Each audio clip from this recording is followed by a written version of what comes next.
G'day everyone, I'm back again this week with another recipe for you. I'm going to be cooking in the uni pizza oven today, and we're going to be cooking some Woodfire salmon that we've been marinating in some miso, honey and soy sauce. I've got a couple of sides to go with it. Got some charred vegetables, some broccoli and courgette, and we're going to be serving it with some steamed jasmine rice with a little citrusy and chili dressing. One of the best things about having a pizza oven is obviously being able to make really great pizza at home, but you don't really understand that wears off after a while. So it's good to find some new recipes that you can use the oven for. The first part of this recipe is preparing the marinade that we're going to be putting over our salmon. It's really simple and it's pretty easy to remember too. So what I've got here is I've got 1 tablespoon of miso paste, 1 tablespoon of honey, this is the creamed clover type, some sesame oil, we'll just do a few drops of that, and I've got some nice soy sauce, we'll do 2 tablespoons of this. So essentially we're just going to be putting it all in the bowl, mixing it up, and then pouring it over our salmon. Then just adding in a few drops of some pure sesame oil. This stuff is quite strong, so you don't need a lot of. 2 tablespoons of soy sauce. Now we're just going to mix it all together. So now that our marinade is all mixed together, we're just going to pour it over top of the salmon and we'll let it sit for about 30 minutes, 20-30 minutes should be enough to marinate before we cook it. The soy in here is also going to help season it, but there's a potential we might add a little bit of salt when we finish as well.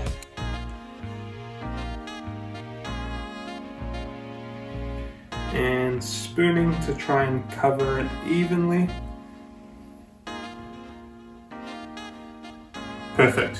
Now we'll set this aside to marinate whilst we're waiting for everything else to get ready. The next step to this recipe is going to be preparing our vegetables. I've chosen to do some courgettes and broccoli today because they're 2 vegetables that cook really quickly, and that's going to be good in the pizza oven because essentially we're just going to cut them up nice and small and let the flame cook them. Get some nice charry bits cooked through, and it's going to taste really good alongside everything else.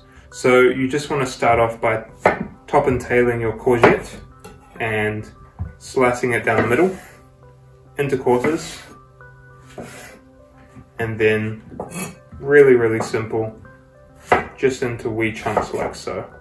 Next up, we've got our broccoli. We're just going to take the stem off. Save this for something else that you've got to cook. It's really good in stir fries and that sort of stuff, but it is a bit fibrous to be cooking in a pizza oven, so we're just going to put that aside for today. Then we're going to break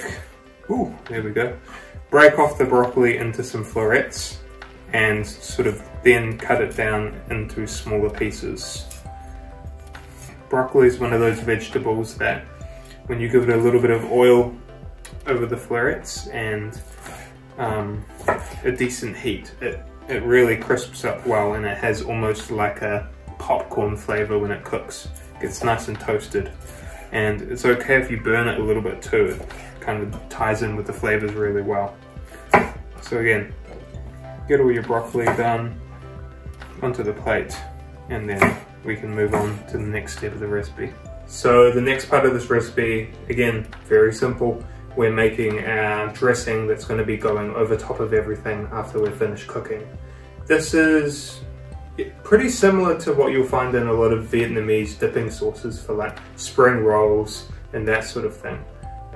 So what we've got here is we've got 2 tablespoons of fish sauce, 2 tablespoons of some caster sugar, 1 tablespoon of white vinegar with 1 tablespoon of water, and we're going to be using the juice of 1 lime and a teaspoon of chili flakes and 1 clove of garlic. So we'll start off by adding in our fish sauce, our sugar, and our water vinegar solution into the bowl. Now that we've done that, I'll just put that aside, and that'll give the sugar a chance to start dissolving. And I'll start preparing the garlic. So just and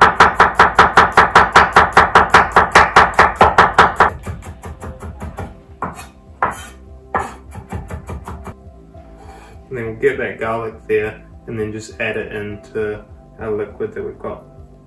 We're just going to be adding in our chili flakes.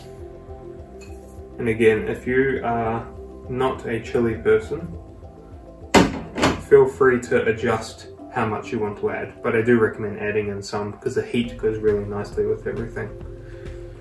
Now we need to get the juice from our lime. So one tip for when you're juicing limes is you kind of want to give them a bit of a massage before you squeeze it all out, because you get way more juice out of it than you would otherwise. So just on the flat of your palm, roll it back and forth and you'll feel it get softer. Cut that down the middle. I love lime. And then we're just gonna start to squeeze that into our dressing there. You want to hopefully get about 2 tablespoons or so. The rule of thumb for the dressing here is essentially equal parts fish sauce, sugar and lime juice. And the cat's coming in now to say hello. I think that he's telling me off, telling me, stop making dinner for yourself. It's time to make dinner for me. Now it's time to mix everything together. So just with a teaspoon, give it a good mix. The acid from the vinegar and the lime will eventually dissolve all of the sugar into the solution. So it's a good idea to let it sit for about 5 or 10 minutes before giving it a taste. That'll give a chance to have all the sugar dissolve. If you taste it now, it'll probably taste really, really salty, but the sugar's going to really balance that out. Alright, so what I've got here is 1 cup of jasmine rice. This is my preferred rice when I'm doing things that are sort of Southeast Asian style. I'm going to start off by giving this a good rinse and get some of that excess starch out so we get nice, light, fluffy rice. Cold water. I'm just going to put that in there and begin to sort of agitate it with my hand. And what I'll do is basically 2 to 3, even 4 times, I'm going to do this until the water runs clear. And then I'm going to add about a 1-to-1 ratio of water for jasmine rice and just put it on to cook. Sweet, so then we're going to be adding in our 1 cup of water. There's a little bit of water in here as well, so that's why I'm not doing too much more. Just from rinsing the rice already, it does start to absorb when you do rinse it. Then to that I'm going to be adding just a tiny wee pinch of salt, just to give it a little bit of seasoning. Hopefully nobody shows this video to Uncle Roger with me not having a rice cooker. I've never owned a rice cooker. I've always cooked it in a pot and it's always worked out quite alright for me, but you never know, I might switch to the dark side. Lid on top and then take it over to our stove. So I've just put that on the stove there. I'm going to bring it to the boil and then I'm going to cut the heat off and then just let it sit covered for about 20 minutes or until we're ready to use it. That's going to give it a chance just to gently absorb and do what it's got to do. Cool, so the rice is on, we've got our vegetable prepped, dressing done and the salmon marinated. Really simple, right? Now, the only thing we need to do is cook it. Let's get started. So it is a bit of a windy day today. Working with the pizza oven is actually best when you don't have any wind because that's going to be what's disturbing the flame. But if it is a windy day, what you do want to make sure is that you've got the pizza oven facing so that the rear end of it is in the direction of which the wind is coming in. That's going to ensure that the airflow is going to be coming through rather than blowing it back against, and you're going to get a lot of sort of backfire from the flame. So the oven's getting nice and hot, vegetables ready. What I've got here is a infrared thermometer. It's a really handy bit of kit to have if you're looking at getting a pizza oven or if you've already got one. it's really hard to tell what temperature you're going to be cooking at, and this gives you a rough idea of, you know, what the overall temperature is. So I'm just going to have a look at what we're at now. Okay, so towards the front of the oven we're sitting about 200 Celsius, and towards the back we're sitting at about 350 Celsius. So because it's cooking hotter at the back, we're going to need to take it out and turn it around whilst we're cooking.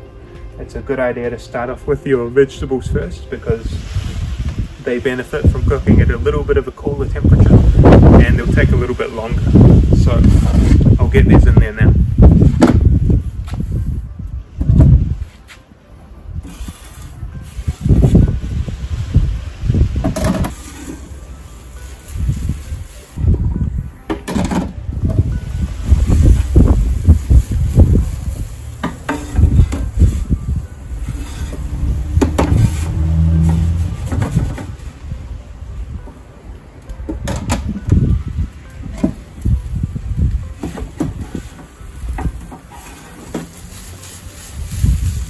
So you can see we're really getting a good amount of colour on there now.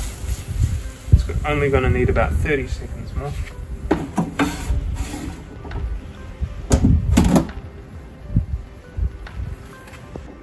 So there we go, we've got our charred vegetables perfectly cooked. It's got that super high heat which retains the freshness, and now it's time to get the salmon in there.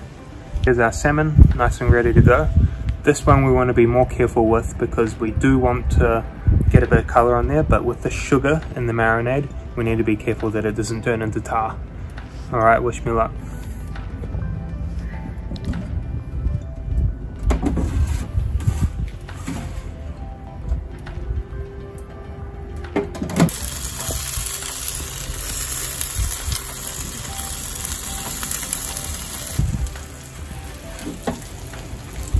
Almost there, getting some beautiful colour on it.